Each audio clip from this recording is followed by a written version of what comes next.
Hello and welcome to My Xbox and Me, episode 96. I am one of your hosts, MC Fixer, alongside my Spanish meatball, Joseph. How are you, sir?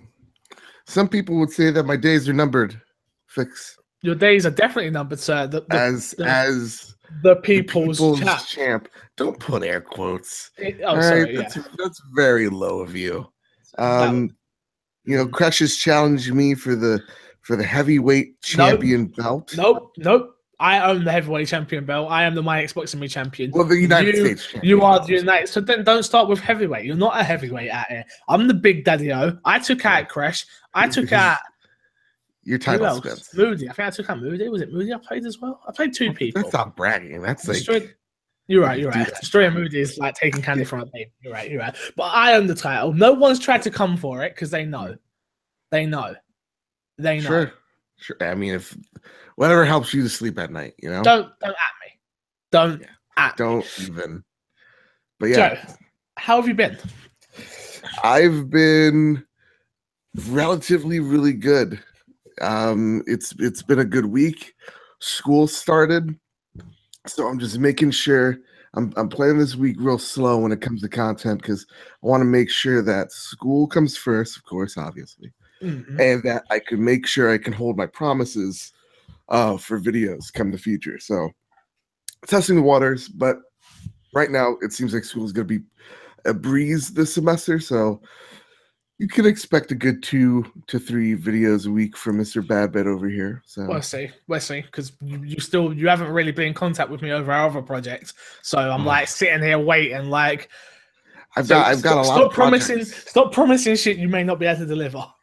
But you know what? Here's the thing. My Xbox and Me, I just want to say this before we talk about what the games we've been playing, is a great place to enact change.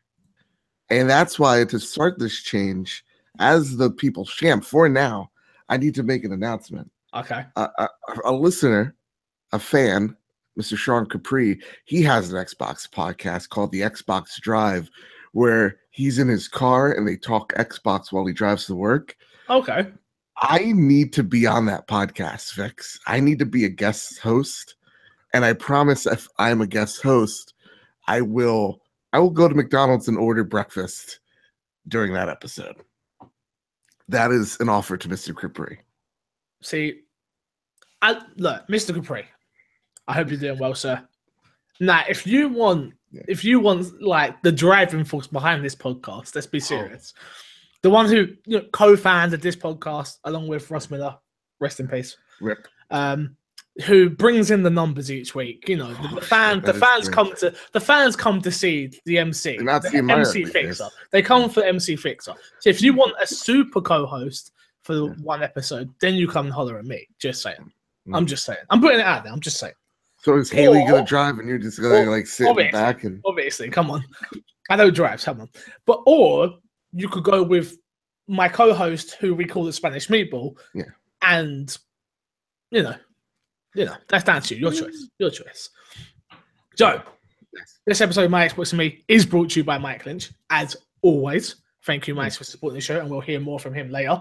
And let's get through the rigmarole, which is you can find this show on podcast services such as iTunes, SoundCloud, and YouTube. We need to get out. Joe, I've undersold the Android users for long enough. So we need to get it to the Android users in a better form than just SoundCloud and YouTube. So we need to talk about that off air. Yeah. I feel like that can be part of the big package of what we're working on soon. So it's all well and good. If you want the show early, head over to patreon.com/mcfixer. Audio versions $3, video versions $4. If you want thank you videos and other stuff, there's other tiers for that. Today, I really don't want to talk about any of that though, because the big daddy-o, so of the moso, of the coast. So I don't even care about what you've been playing this week. I'll be honest with you. What's in your box is not really important. Me too. So let's jump straight into the topic of the show, which is our review of Destiny 2. Destiny 2, a video game that has come out. It's been out 2 days? No, 2 days? 2, 3 days of blur. Yeah, it's weird. It is. So how far in are you? Let's start there. So how far in are you? And so what level are you and what light level are you? So first I got it on the PlayStation 4. Boo, boo, PlayStation, they suck. because Amazon fucked up. Okay. So I got on the PlayStation 4 and I beat it on the PlayStation 4, but story wise, Yeah. let's put that in quotes. And then I made my Warlock on the Xbox version last night, and I think I got him or her to level 5 or 6. Okay, but you've so what level are you on PlayStation? What level? 20. I'm level 20. Level 2. Okay, both of us. Okay, so we both finished the game. Yeah. The story. I'm level 20 and I'm light level 250. Oh damn. So yeah, so I've gone. Okay. I've gone pretty deep in. The first night it come out, I did a 14-hour stream. Was meant to be a 24-hour, but I couldn't do it. I couldn't do it. I started dying. But ever since then, I haven't stopped playing. I've got to be probably 30 hours, 25, 30 hours in already, if I'm being honest with you. It's the only game I've been streaming. It's the only game I've been playing. And Joe, so we've got two different points of view from this. Okay. So me, I'm the novice. I'm the Destiny novice, played the vanilla Destiny, didn't like it, didn't care for it, didn't just nothing. Did nothing for me, honestly.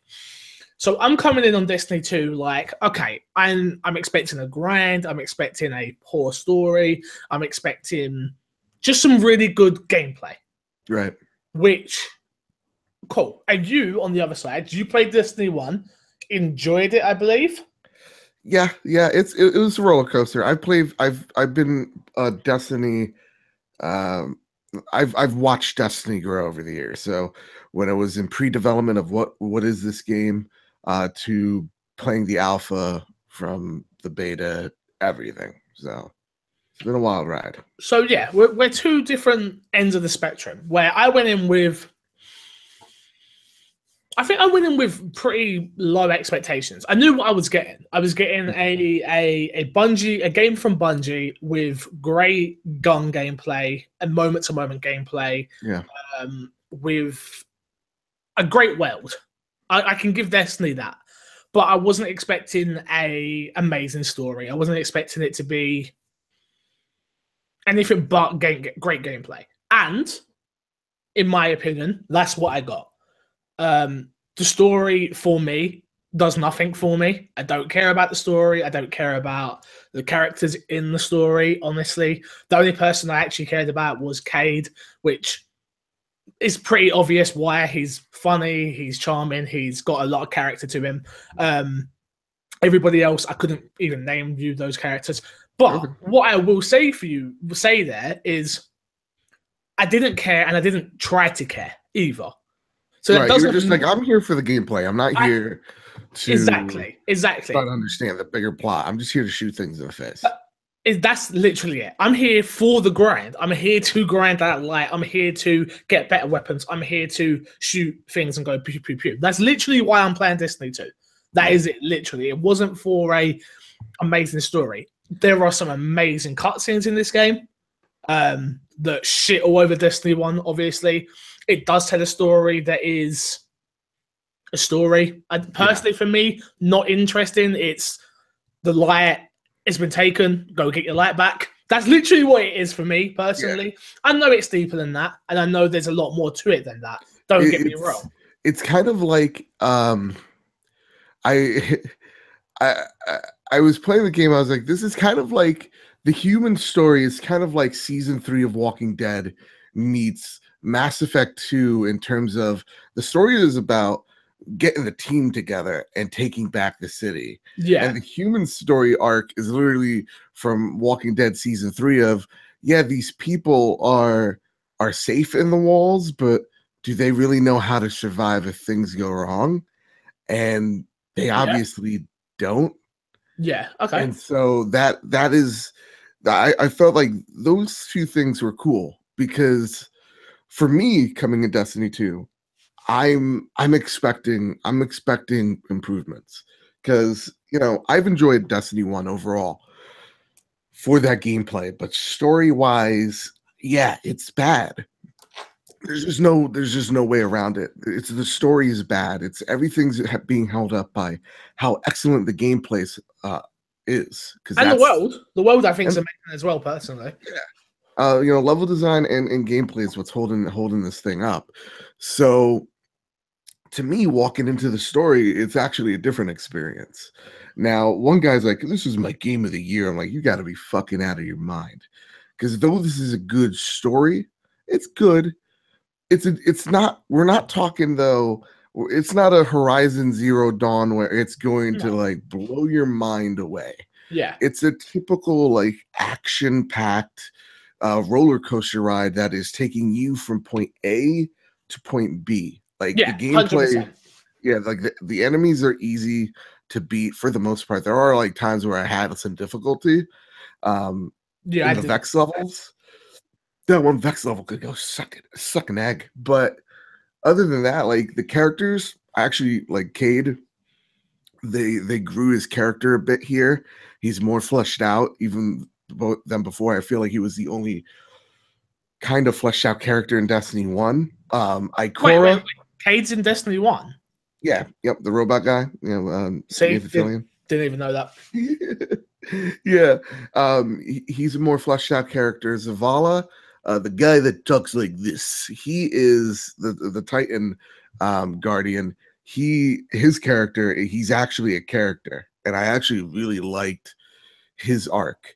The only one I didn't like was Ikora, the Warlock. Yeah, God, meh. But other than that, most of the characters are like really awesome. Like when you're in Cade's level, the AI you meet, yeah, you meet a bipolar AI, you guys. One side is completely happy, and then immediately after is like this one depressing, just downer response. That was enjoyable. Yeah. But it's not the same level as like you're comparing it to Horizon Zero Dawn or a Last of Us or even a Gears of War or do you know what I mean? It's not that type of story. It's for me it was a very basic story. Again, I went in with I didn't know Cade was even in the first game. I didn't know these characters. I didn't grow with these characters. I didn't care about these characters. So take my opinion with a total pinch of salt.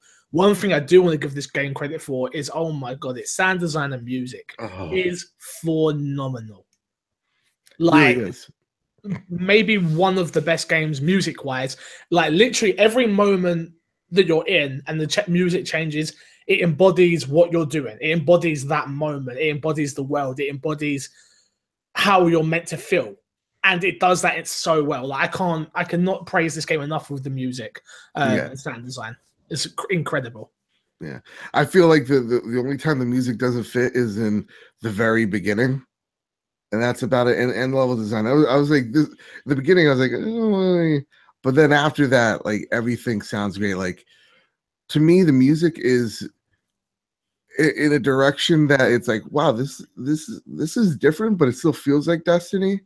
Like Destiny to me, the first game was like the Pepsi of Halo, where it sounded, oh yeah, this is the guy that does the Halo music, getting rid of Marty, which sucks, but it also invites change, and I think that's the change they did need.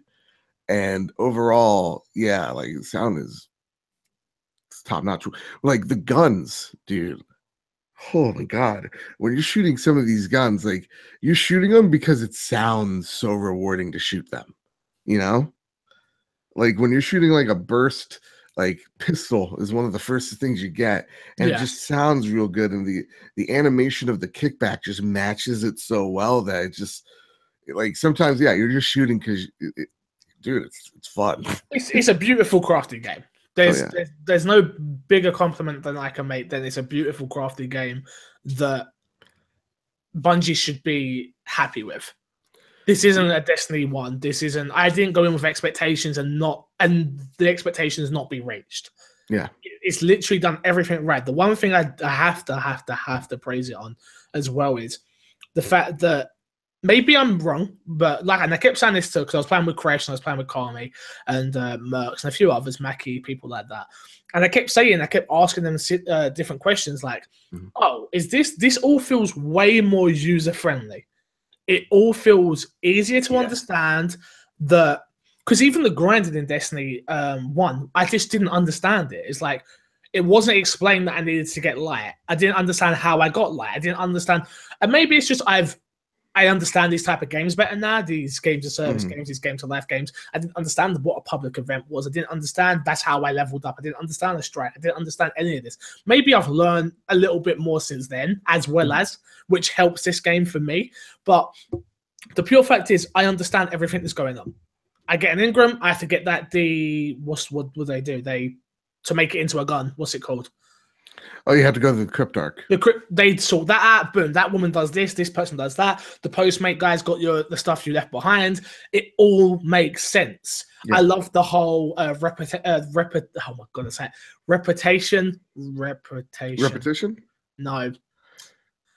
What I'm leveling up with all the different characters. Like the reputation. Reputation. I say that word so weird sometimes. I don't know what the hell's wrong with me. I'm on a weird way. But which is okay, that's it. I go out, I do this, I collect this coin, I bring it back to him, I get this dust, I bring it back to them, I do this, I bring it back. It all makes sense. It's all easy to understand. There's nothing has gone, nothing at the moment has been like, it stopped me. I am literally, like I say, I am light level 250. I know that I needed to be 240 to do the Nightfall strike. But I've been told by Kresh and that we should try and get to 260 just because it'd be a lot easier at 260 than it would be at 240. That when it 250 or 240? No, 240 unlocks, right? Yeah. So that's what I'm doing. So I'm just literally, I'm in that grind and I'm enjoying the grind. I'm enjoying doing the strikes. I understand that I'm going to have these. I think I've done 5 different strikes, or is it 4?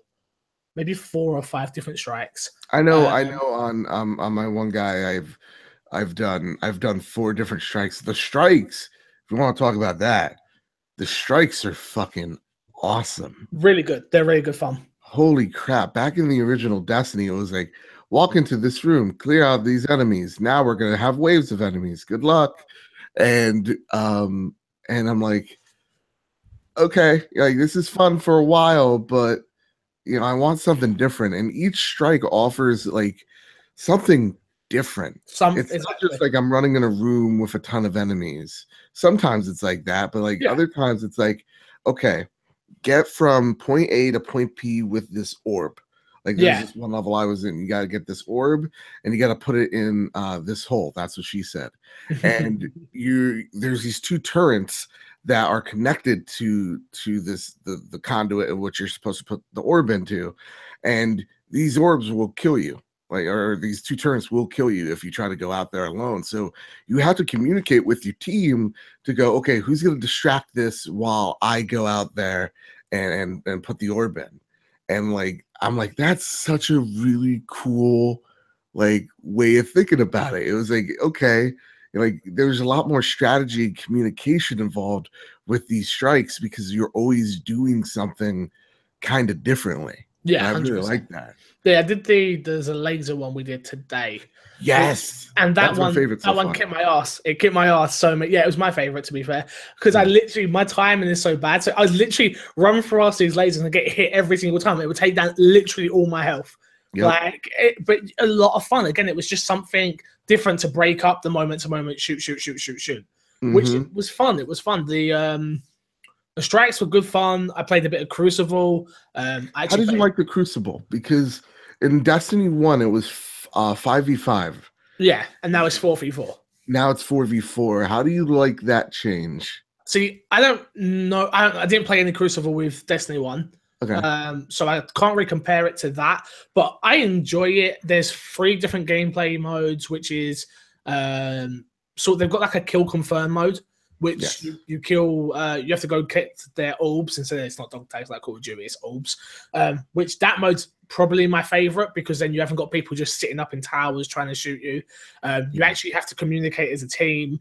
I've only won like 3 Crucible matches. Like we were getting our asses kicked yesterday, and I'm still enjoying it though, because at the end, I'm still getting a piece of gear or I'm still getting something that helps me towards my end game stuff, helps towards my light. So I don't feel like losing. I'm still, obviously I want to win because I'm competitive and I want to win. I want to get the best gear, but losing hasn't hindered me as such. So I'm having a lot of fun with that. Like I said, there's a hard point mode, which is the ABC collect. You have to hold them down. Don't like that one as much. But but that's just because I'm not very good at that one, nor is me. It was me, Mackie, Angel Boy, and Crash, and we were struggling. We sort of learned not to try to go for all three, just hold down A and B usually. Yep. So it's just learning, feeling out those mechanics, and then they've got a normal just team deathmatch.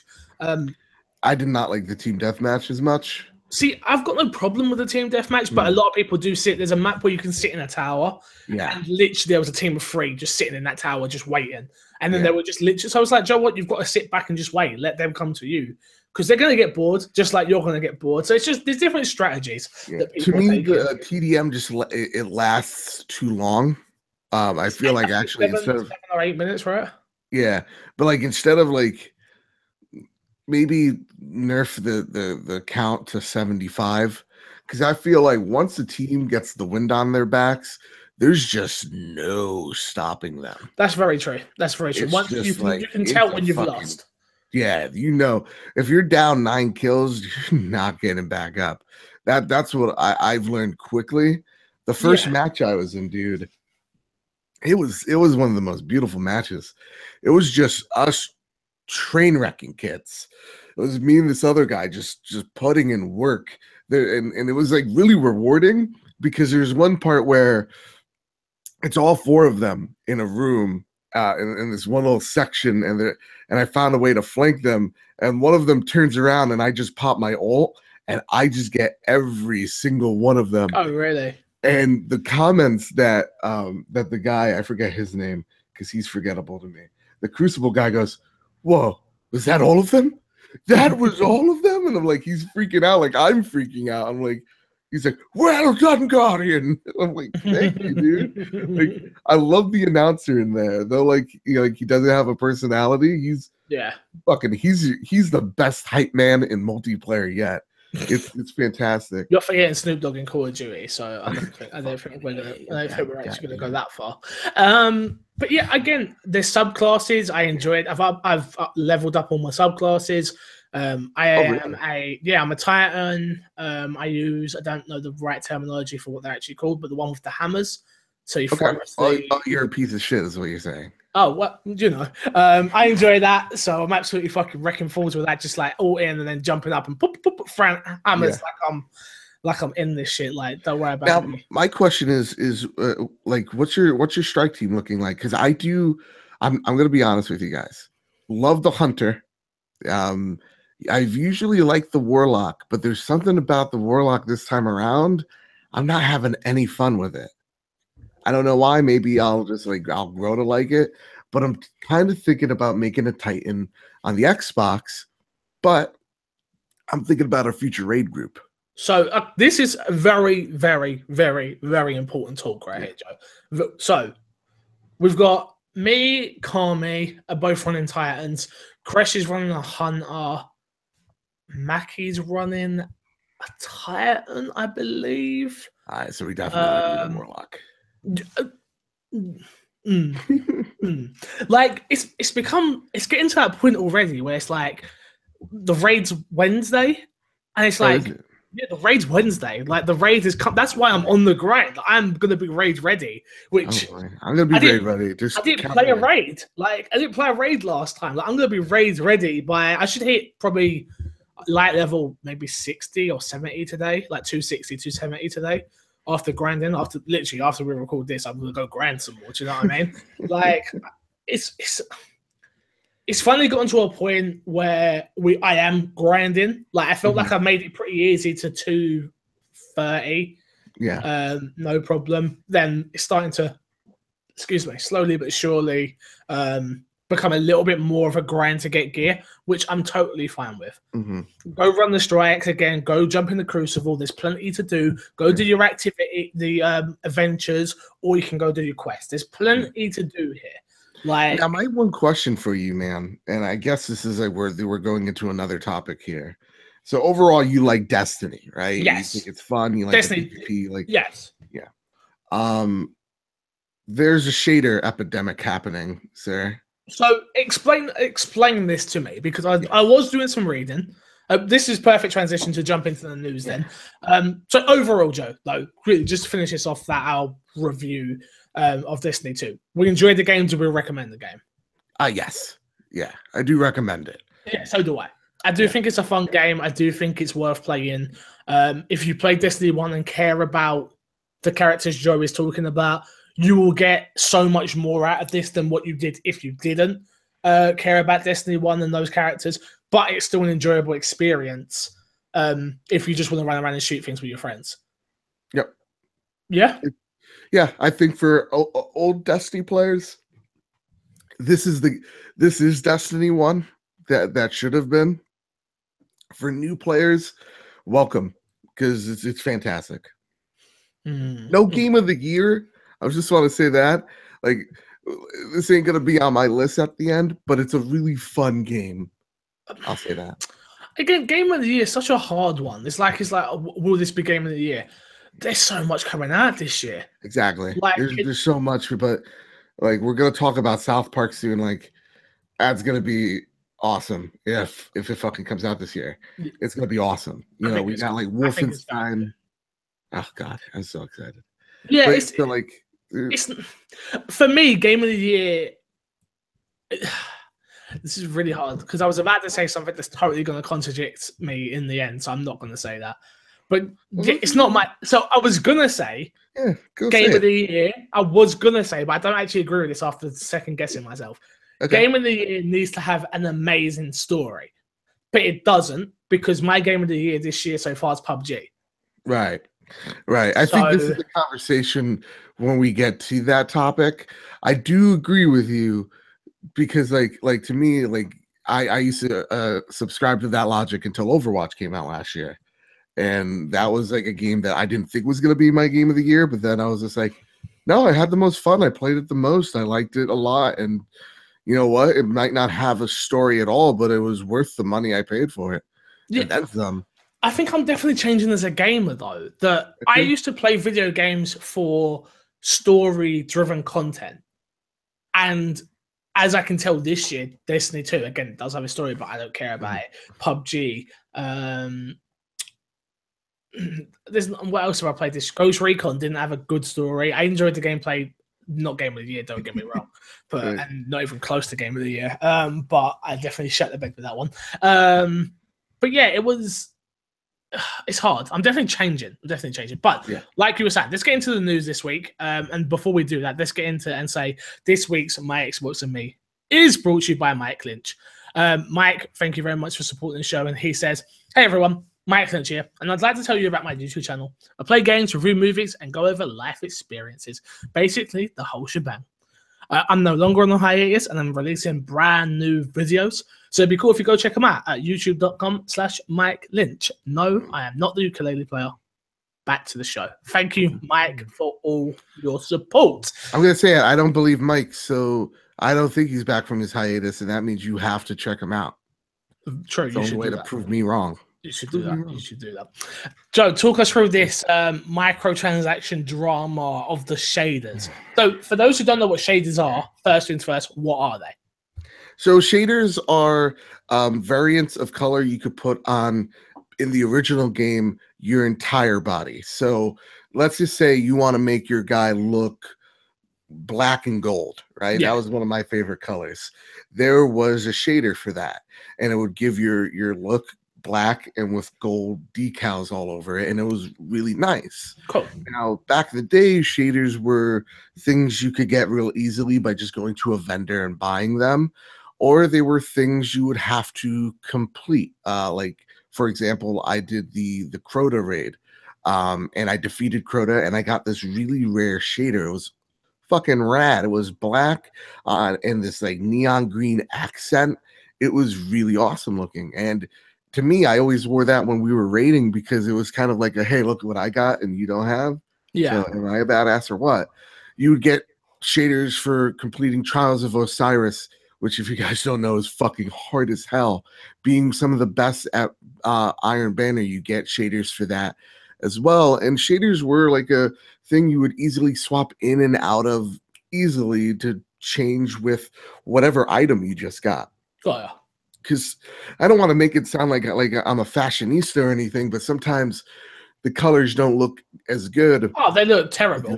With the armor you have. Yeah. So what's happened in Destiny 2 with all these improvements, and I was not aware of this, and I don't think many others were, was Bungie, again, I could be wrong, so put an asterisk here, didn't tell anybody about this shader change.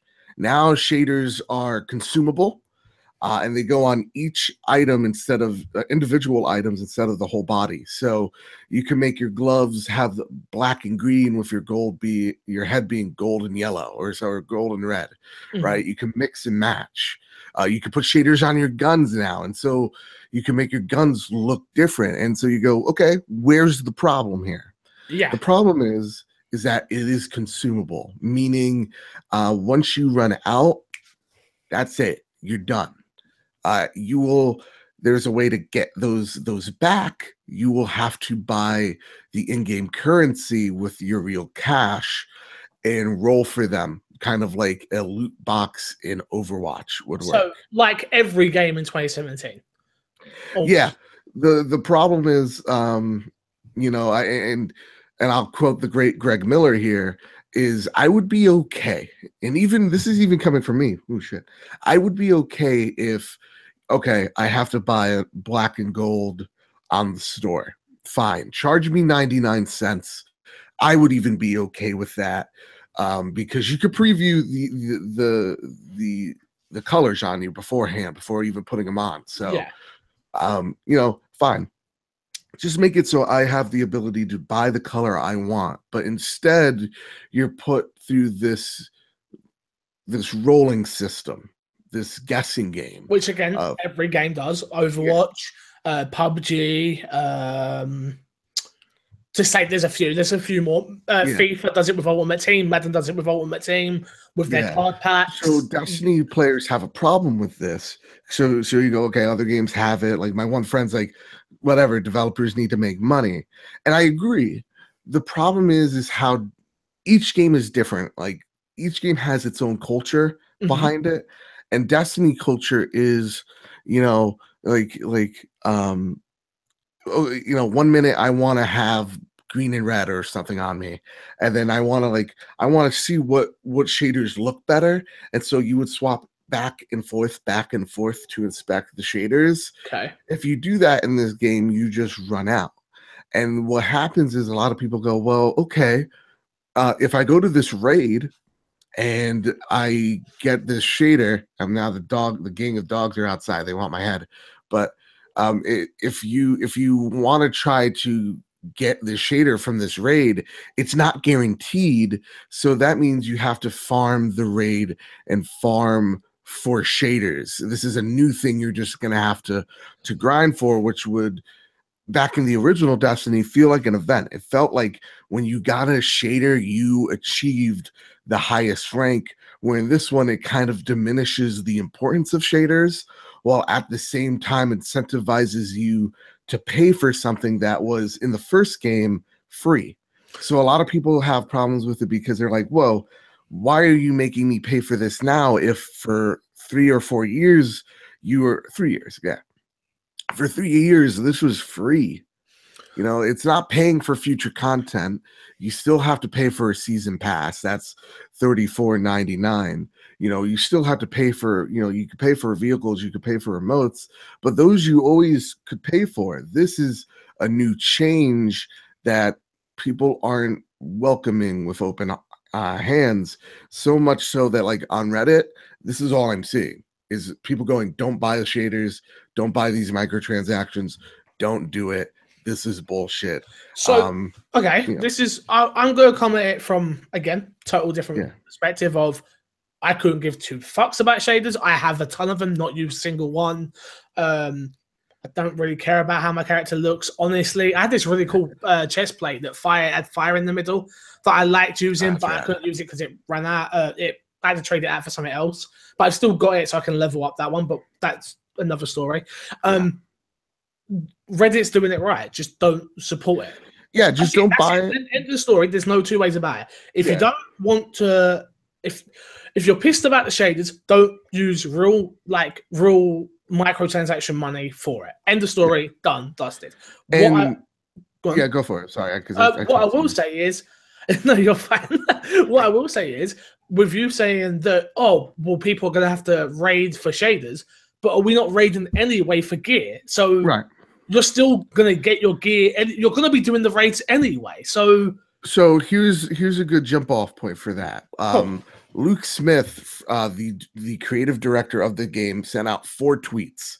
Right, he goes, shaders are earned through gameplay, leveling, chests, engrams, vendors. We expect you to be flush with shaders as you continue to play. His second tweet goes, when you reach level 20, shaders will drop more often, vendor rewards, destination play, and end-game activities. Yep. Shaders are now ongoing reward for playing.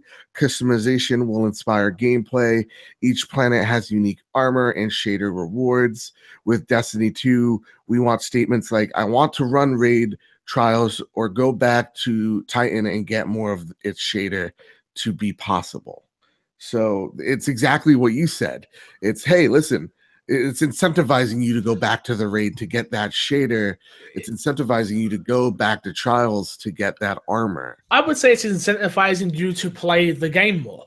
Yeah. Is that not their job? Their job is, I get it, we've paid our $60 or £40-50, whatever it is, or maybe 80 if you bought the expansion or whatever. Right.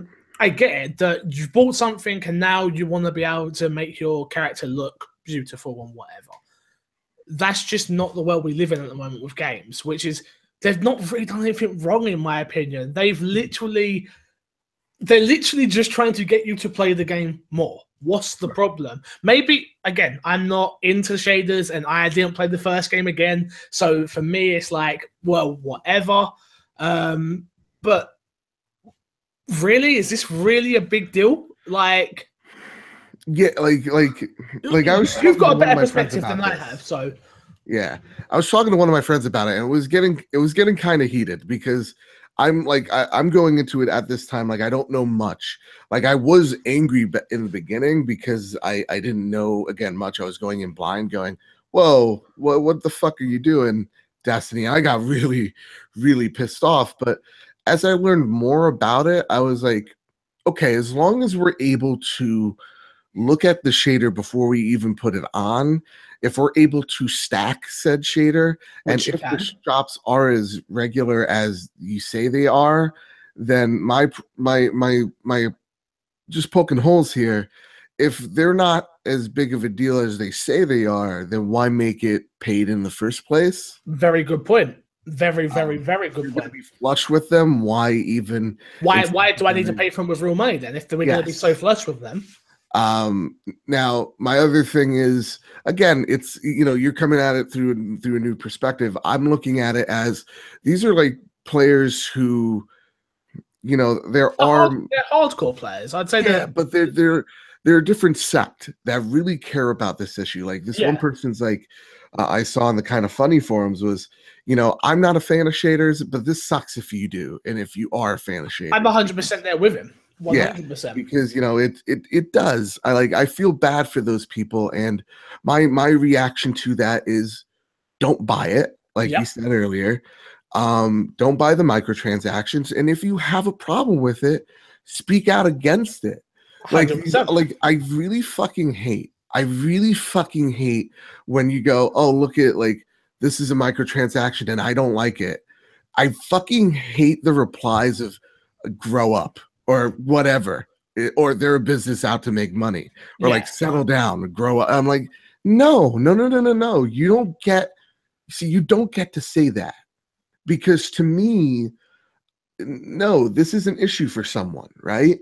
If you have a problem with something, you have a right, and as a consumer, to say, I don't like this to a company. Like, yes, Bungie is a company and they're out to make money. So don't go out there and defend them. You know what I'm trying to say? 100%. Like, don't go out there and say, oh, you guys are just crybabies, get used to it. No, this is the market speaking. So just let them speak. It's not hindering your gameplay experience. Nope. If that's what I was literally about to say. Me as a newcomer into Destiny, into the community, if people have a problem with this and they're going to get some change by voicing their opinion via the subreddit, Twitter, emails, whatever it is, it doesn't affect my gameplay at all. So just let them. So let them bitch and complain. That's it. We don't have to fight each other. Like, this guy's like Like I was talking to one guy and I'm like, this is bullshit. Like, sure, I was angry at the time, but I was like, this is bullshit.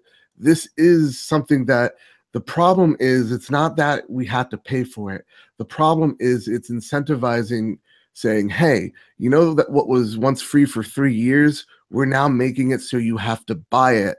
That's where I come in, and that's where I have a problem with it. But that's not a true statement either, though. It's not making you have to buy it. It's making you that you have to play the game longer to get it. But that's two different issues, isn't it? If you would, that's two different issues of if you just had to buy the shaders. Oh yeah, then that would be the worst thing ever. Yeah. But that's not what this is. This is they are incentivizing you to buy it. Oh, you want your shiny thing? Go buy it with real money. Or you can, and we can only go off by you said it was community manager that tweeted out.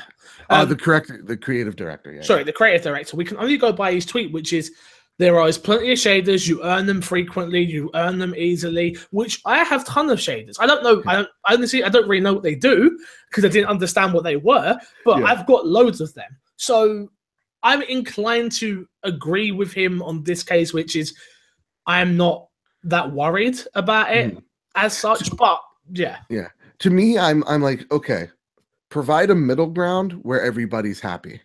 Which is what? Which is put systems in place and answer questions that we don't know yet. So I think the biggest problem with shaders is that the game's not even a week old. Not enough people are able to explore the inventory options. Yeah. So like, I just want to know and make it clear to me, because some people say one thing, some people say the other, is am I able to stack consumables on top of each other? Will they take extra inventory space? How can I make it so that my inventory, and how much can I hold in my inventory?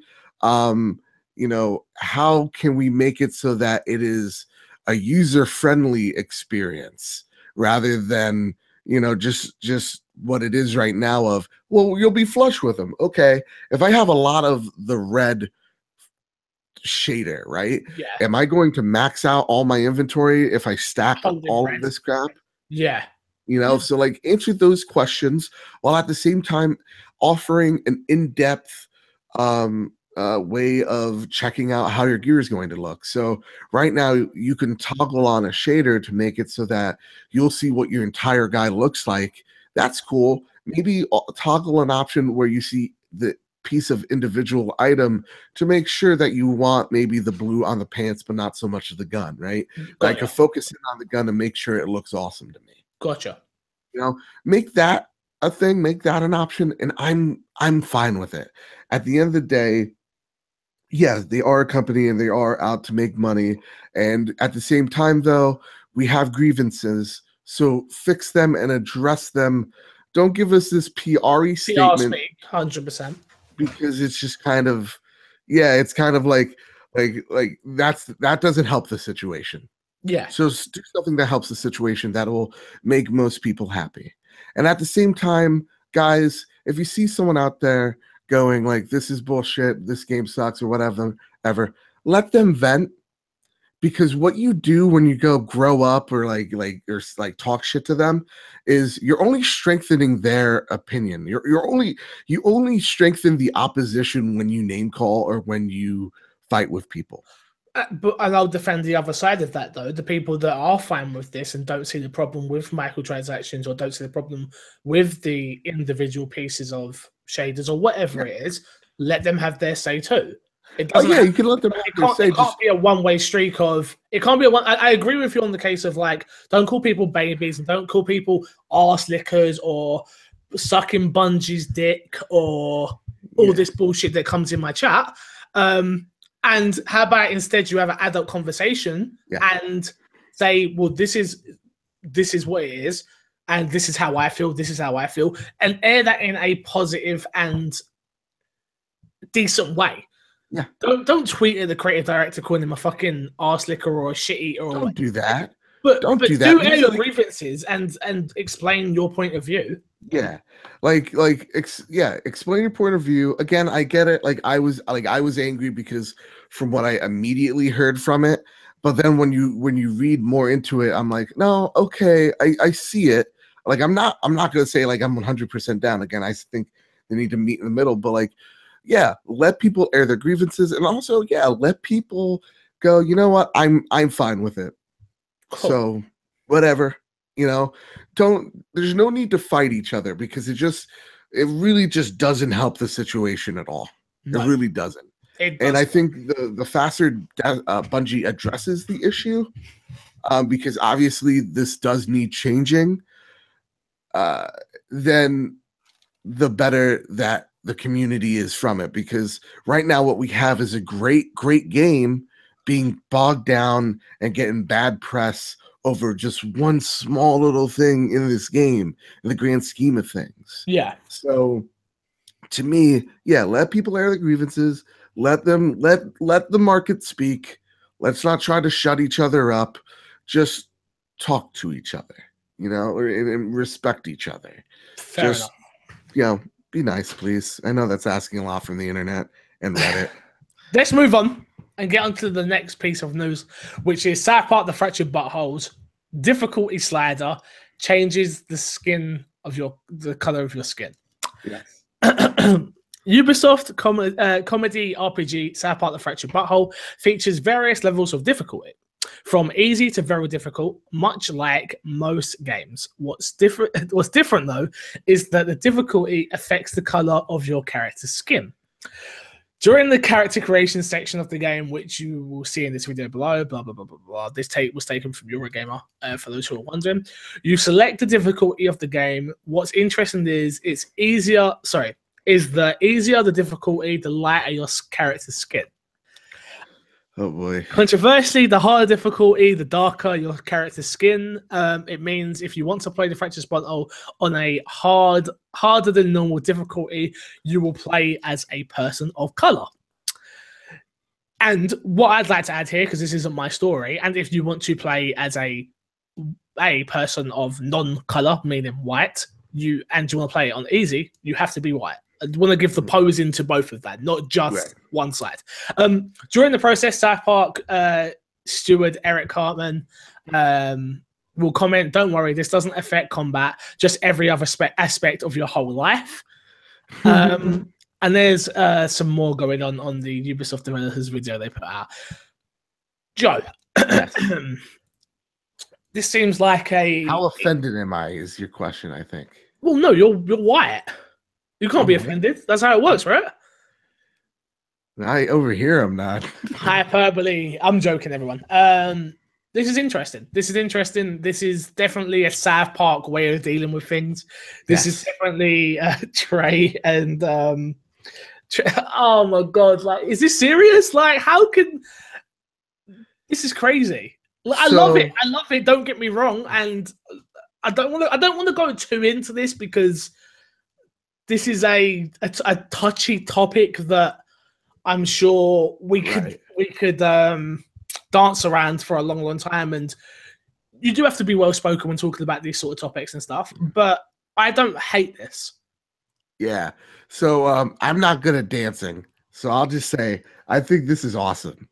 It is forcing people to talk about a subject matter that people don't like to talk about, and the best way to talk about it is to poke fun at the situation, right?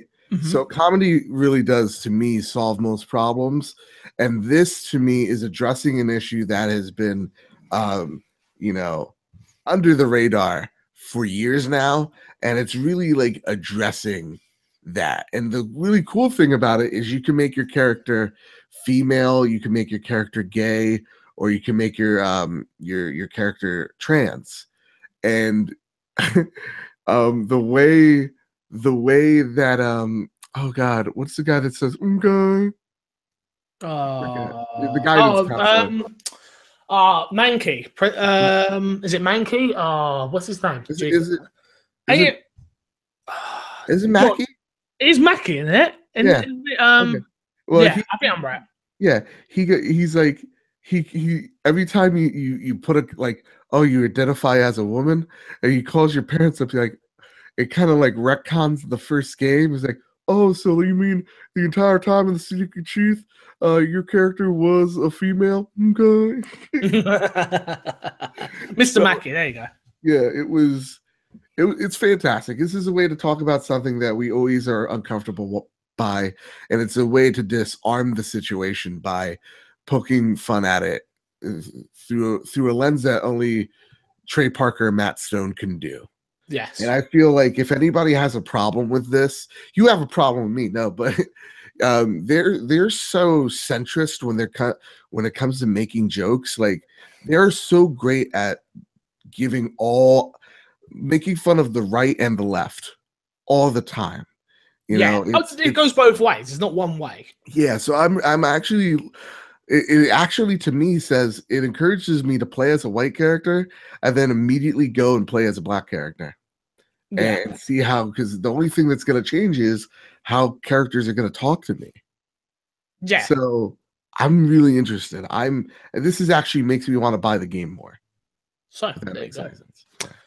Next piece of news is one that is interesting, I guess. Was one that I wasn't expecting. One that's a little bit disappointing, honestly. But you'll hear why I think this.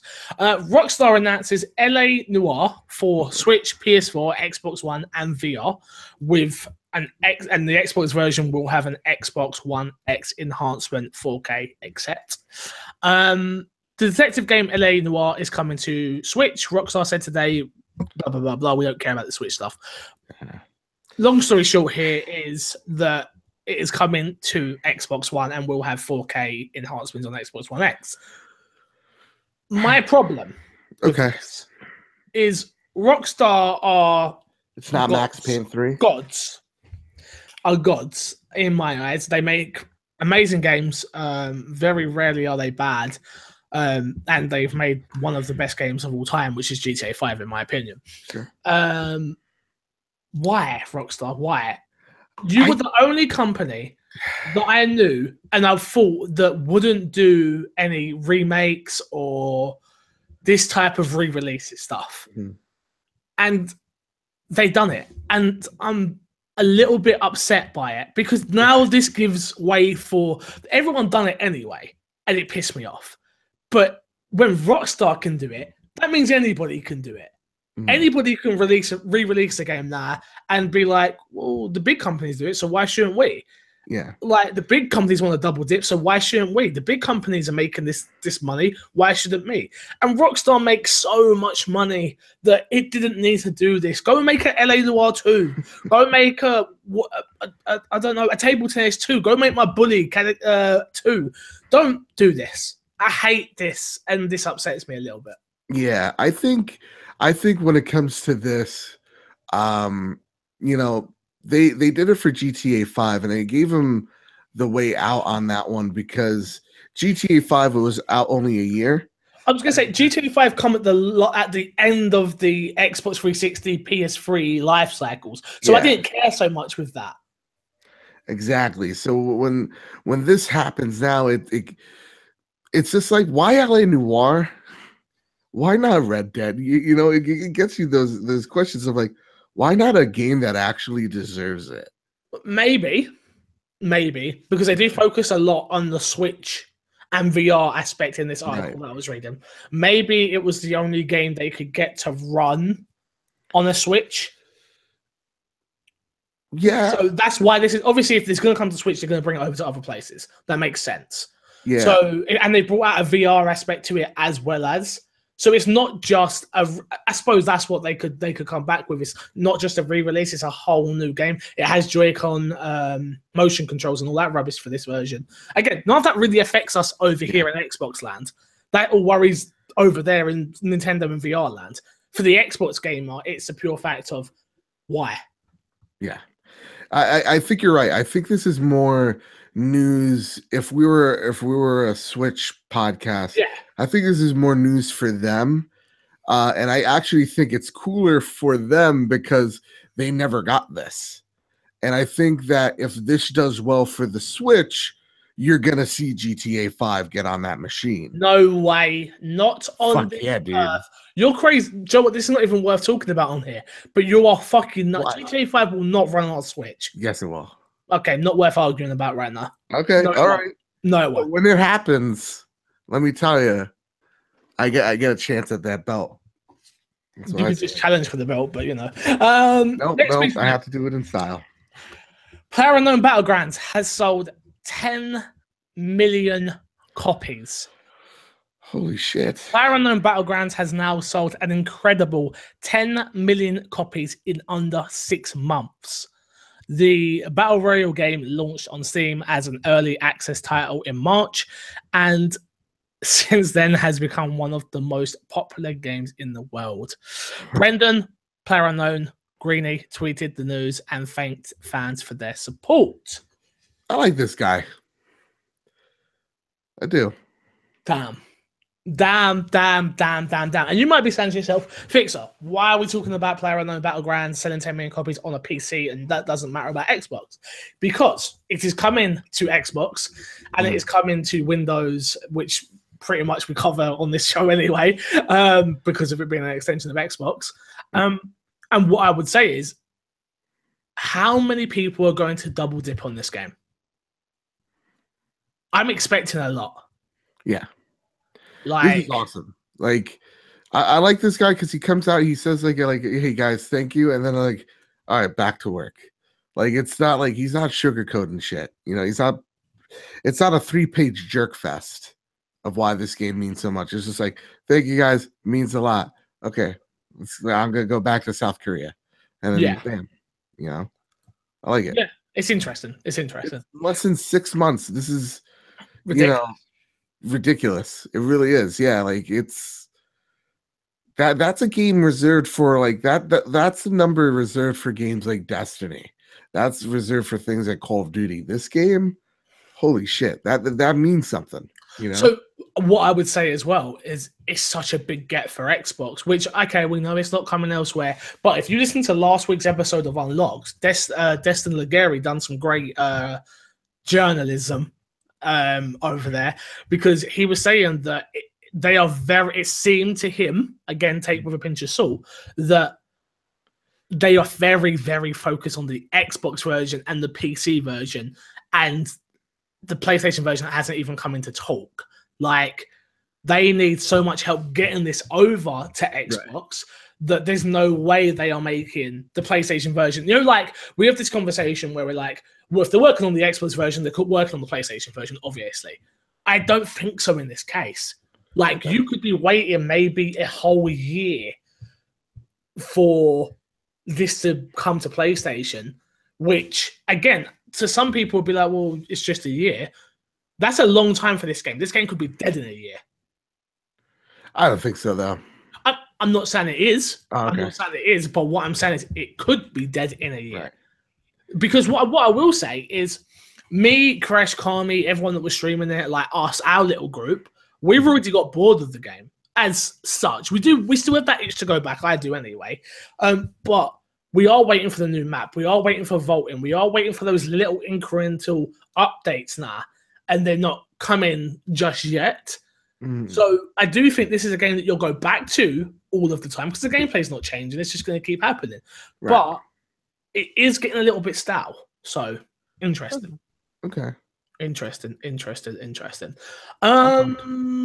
Next piece of news is a big one for me, and I care about it a lot, which is Resident Evil 7's DLC drops in December. Capcom will release 2 pieces of DLC content for Resident Evil 7 Biohazard. The delayed episode titled Not a Hero, which is obviously that's the free update DLC, which sort of continues the story on from the end of the game, which I won't spoil here right now, but very, very, very important to all hardcore Resident Evil fans to find out who this person is. And if our theories are right or wrong, or we're all going to get very angry. So be prepared for the guy from Reddit to explode when this happens. And the next piece of DLC they've announced, which is called End of Zoe, which will release both of them on December 12th. The publisher announced today. The company will release also a gold edition of Resident Evil 7 that will include all the game's DLC content to date. So, this is interesting, obviously, because we're going to get the Not a Hero DLC, which is free, Right. and finishes off that story arc. And we're going to be getting the new End of Zoe DLC, which I'm interested for because Zoe was an interesting character. And I'd love to know how her story ends. So that's cool. And obviously, the Gold Edition is sort of announcing that Resident Evil 7 is done. Once this DLC drops, they will finish and then go move on to something else. Probably Resident Evil 8. Which... Yeah. I can't wait, which I'm hoping for. Yeah. I'm interested in the Gold Edition because I haven't actually picked up any of the DLC. I was tempted, and then didn't. The Gold Edition, I'd love to have the copy digitally anyway because I have a physical copy. So if they can do that in a cheap bundle for me, I'm all in. I'm ready for it. Why not? So I'm very interested in that. Next piece of news, Borderlands Studio teases new project, and it's probably Borderlands 3. Borderlands Studio Gearbox have been giving strong hints that Borderlands 3 is on its way. Speaking at PAX West this weekend, Gearbox CEO Randy Pitchford teased that around 90% of the company's production staff are, and I quote, working on the thing that most of you want us to be working on, according to DualShockers. This isn't a guarantee of Borderlands 3, of course, and Pitchford added, a product does not exist until it's announced. So yeah, I'm just tired of Gearbox. I just don't like them that much. Borderlands is an amazing franchise, so I'm sorry. I mean, it's a good franchise. Yeah, that's all I gotta say. Yeah, it's again, why not just say it's you're working on Borderlands 3? Why have you got to beat around the bush? Why have you got to be an idiot about this?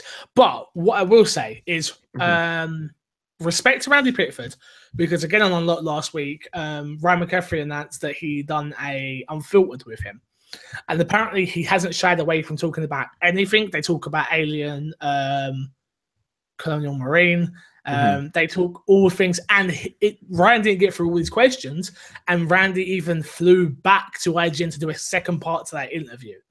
So when Joe wants to be a hater and say bad things about these people, remember they're human beings and that he was a good man and done that. And you should definitely all go check it out because it's an amazing interview. Hey, remember when Randy Pitchford said that his team was working on Aliens Colonial Marines and that was a total lie and he just hired an outside studio? Fuck that guy. Next piece of news. Xbox One S sold as a Ultra HD Blu-ray player in Japan. Yes.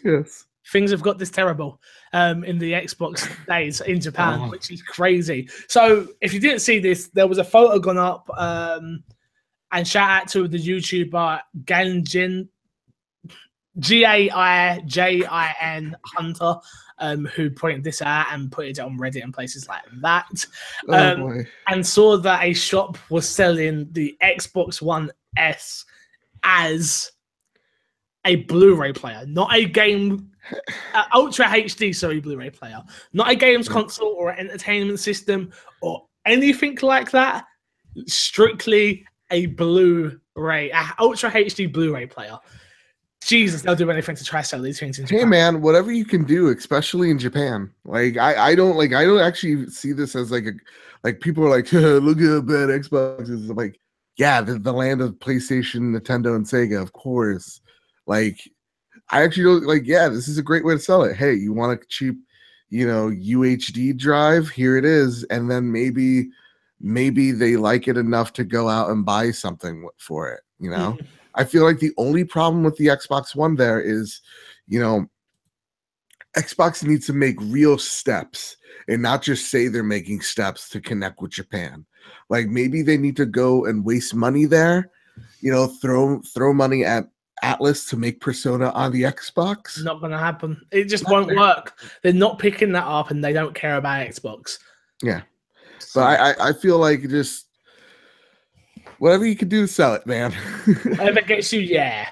Next piece of news, which is a little bit of sad news, but after 7 years of Xbox Live indie games is closing down for good. So for those who don't know what this is, on the Xbox 360, they used to have this separate category for indie games, which were like they wasn't like Super Meat Boy or Braid or stuff like that. It was like we went and made a game and then we could put it on this indie section. It didn't have achievements. It didn't have stuff like that. It literally was just made indie games. But that will be shutting down. Xbox Live is shutting down its indie game program for the 360. Microsoft has told developers in an email today.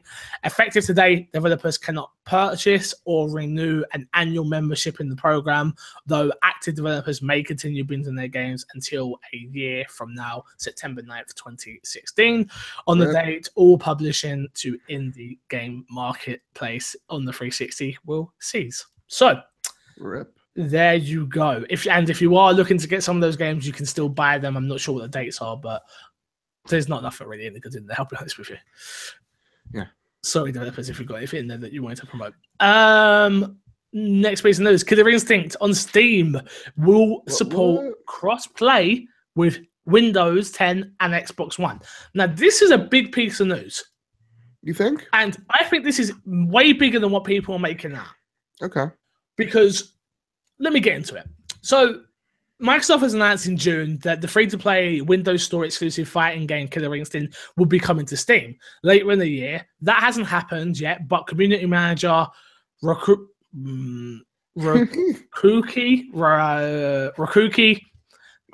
whatever, has said, and I quote, "When you download the latest Killer Instinct content update, if you haven't done so already, you will undoubtedly notice something particular. So we wanted to give you the heads up on that before you spotted it in the wild.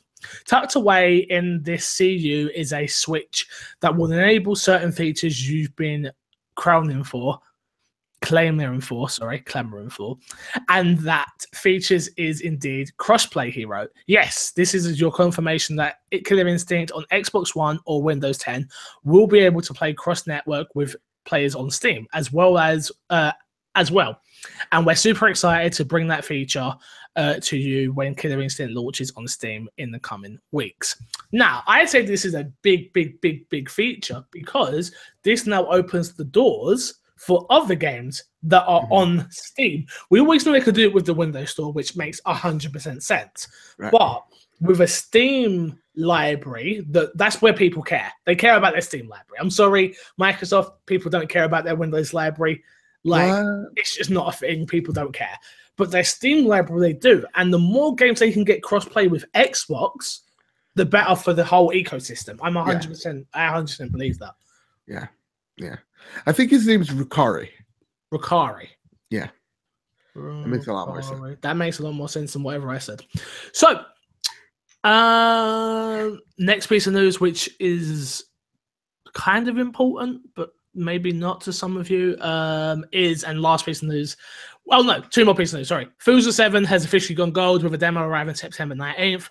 If you love Forza, go get that. Are you going to pick up Forza? No, I'm not picking up Forza. Hell no. No, thank you. No, I love cars, but I've got Forza 5. So why do I need Forza 7? I know. I'm like what people are like with sports games, where I'm like, FIFA 18 is coming out. Yeah, people are like, I've got 15, I'm good. I'm like that with racing games, which is, okay. I don't need the newest shiny one. I just play the one I have when I feel like playing that, which is not very often. So, oh boy. Next piece of news. Your boy AC Bongos is leaving the UK to work at Xbox in the US. I have some news. I am leaving, not to play for Albion FC. Unfortunately, that's just my leaving gift. I'm off to the US. So there's a whole thread that you can go read. But AC Bongos, your friendly Scottish friend, is going to work with the Xbox team in the US, which is awesome. That's brilliant for him. I'm super happy for him. So that is some. I wonder how he's gonna make it over that wall. I'm sure he'll use an aeroplane. He got well, you don't know. You don't. You're right. You don't know. Let's get into Fixer Sack, Joe. Yeah. This has been a long episode, so let's get into. We've got one email. Okay. And it says, "Good day, my Xbox and me family. It is I, King Jesse to some, Uncle Jesse to others, but primarily just Jesse. Apologize for my lack of mail, but I am always listening, and like Batman's faithful sidekick, I only come around when needed. My question to you fine folks is your biggest video game crush. Mine is Jack from Mass Effect 2, so I've already called dibs. Love ya all." Jesse. So before we answer the question, Yes. I want to give a big shout out to Uncle Jesse. Makes some great stuff over on his YouTube channel, which you should all check out. He also co-hosts the Reddit podcast with the dead Ross Miller. Rip. He's dead. But they do some great work over there. So if you are not listening, definitely go check them out. I did not know Uncle Jesse himself listens to this show, so I'm very happy that he does. And thank you for your email, sir. Now, go on. You know, Full House. That's what I'm thinking of. I don't know what you're talking about, Joe. I'll be honest with You never watched Full House? No. Or the spin-off Fuller House? No. The Olsen twins? Nope. Uncle Jesse? John motherfucking Stamos? You never heard of John Stamos. I know who John Stamos is, yeah. He's the most beautiful man. I'm heterosexual, but I'm pretty sure you could get with me, man. Anyway, this answers the question. He's a piece of art. All right, Joe. We don't care about your crush in that sense. We care about your crush in video games. Who my celebrity crush on Full House is. Thank you for that. Who is your biggest video game crush? Mine. He's in the right direction, King Mass Jesse, Effect. of which I didn't vote for. Uncle Jesse is what I call him. He says he's King Jesse to some, but I didn't vote for him. So True. I'm being repressed. I didn't vote for My Queen either. So, but he's in the right direction. Mass Effect 2 for sure, but it's Miranda Lawson. Yvonne Shavosky, who plays her. Oh my goodness. They got everything right. Let me tell you.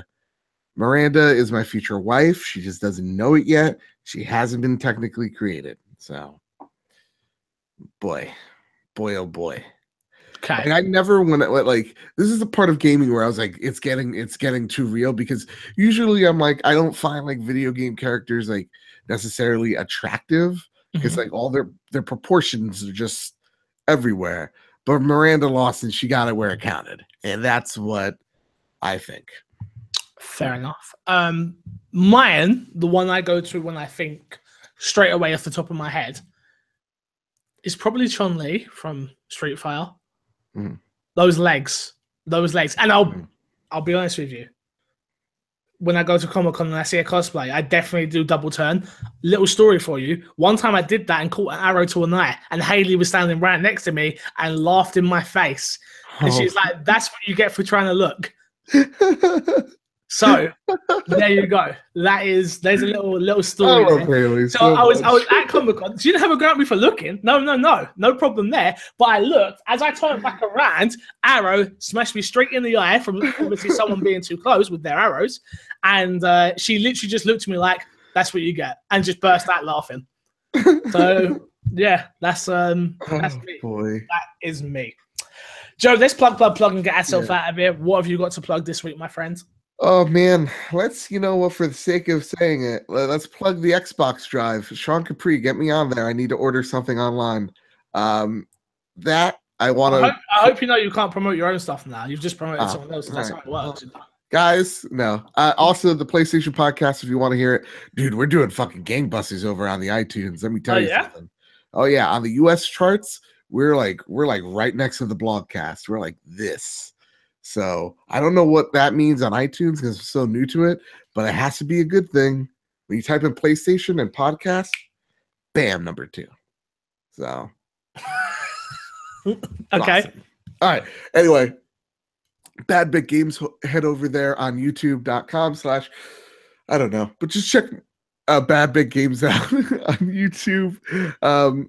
We talked about, I reviewed the Switch for 6 months after the fact. It's a 28-minute long video. Some would say it's my magnum opus of videos. I'm getting nothing but fucking awesome comments, nothing but likes. It's doing fantastic. It's taught me that I think the longer video format is definitely the way to go rather than the shorter 6 to 8 minutes. Maybe I'm aiming for, 8 to 12 now. So yeah, check Bad Bit Games out, man. We got some quality stuff, and maybe I'll make a video why GTA 5 makes sense on the Switch. So just yell at me. and why Randy Pitchford is my mortal enemy. You can follow me on Twitter at MC Fixer. The one thing I do want to promote this week is Patreon, especially. The reason I'm saying that is because YouTube is absolutely demonetizing everything. Like, are you finally getting hit? Like it's no joke. So I said it before, I say it again. If you want to support content creators and if you support what I do, find me on Patreon, which is patreon.com/mcfixer. We have got a ton of tiers. I don't care if you're supporting at $1, at $2, at $3, at $12, at whatever dollars you want. We are working on something super important. It's something that I can't wait to show people. It's something that I can't wait to actually do and have regular content there for people. Wink, wink. Yeah, but it's taking a little bit longer than I expected, but we are going to get there. So that is coming. Maybe if it can be ready in 3 weeks with episode 100, I think that would be perfect. I think, that's something. All right. Episode 100 is happening 3 weeks from now. I will be at EGX Birmingham. I don't actually know where I'm sleeping yet. Maybe on Moody's floor. We still haven't decided yet. No, Moody's so nice, he'll let you have his bed. I don't think so somehow. He'll be like, okay, my wife will sleep on the couch. You're the small spoon. I like being the small spoon, so that's fine.